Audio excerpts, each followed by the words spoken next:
Hello बच्चों, let us read the given question. A sample of sodium phosphate, that is Na3PO4, weighing 86.4 milligrams contains radioactive phosphorus, that is isotope of phosphorus with mass 32. If 0.164% of the phosphorus atoms in the compound is P32, activity of the sample in order of 10 raised to power 11 decays per second is. Also given is that P32 has a half-life of 14 days and Na, that is Avogadro's number, is 6 into 10 raised to power 23 and Ln2 is given as 0.7. तो जो हमारे पास nuclear decays की reaction है they follow first order kinetics.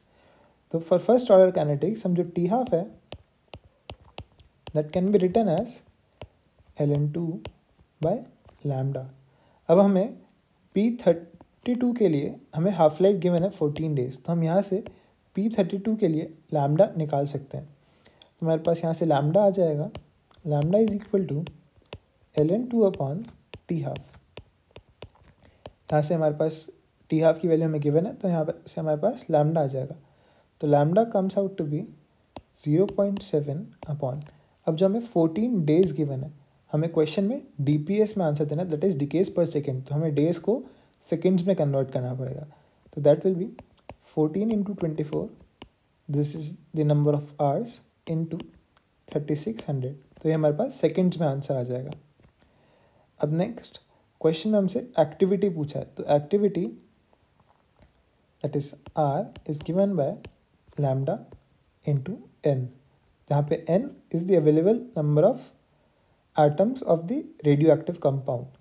तो अब R लिख सकते हैं हम, R is equal to lambda भी हमने कैलकुलेट किया 0.7 अपॉन 14 इंटू 24 इंटू 3600 इंटू, अब हमारे पास 86.4 मिलीग्राम्स ऑफ सोडियम फॉस्फेट है, जिसमें से हमारे पास फॉस्फेट के एटम्स कितने होंगे, पहले हमें वो निकालना पड़ेगा. उसका हम लेंगे 0.164%, तो हमें वो मिलेगा फॉस्फोरस 32 का नंबर ऑफ एटम्स.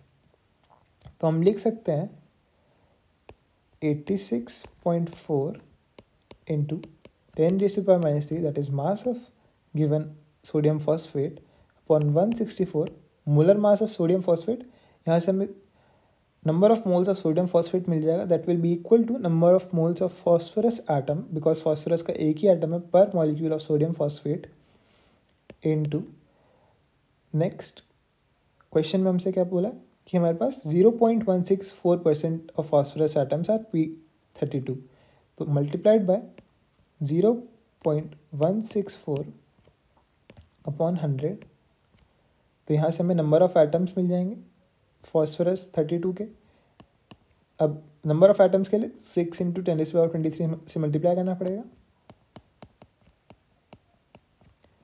अब इसको सिंप्लीफाई करेंगे, तो सिंप्लीफाई करने पे जो हमारे पास आंसर आएगा that will B 3 into 10 raised to power 11 DPS, that is 3 into 10 raised to power 11 decays पर सेकेंड.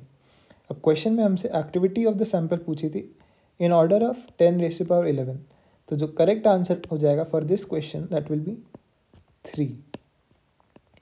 तो आई होप आपको समझ में आया हो. Thank you, all the best.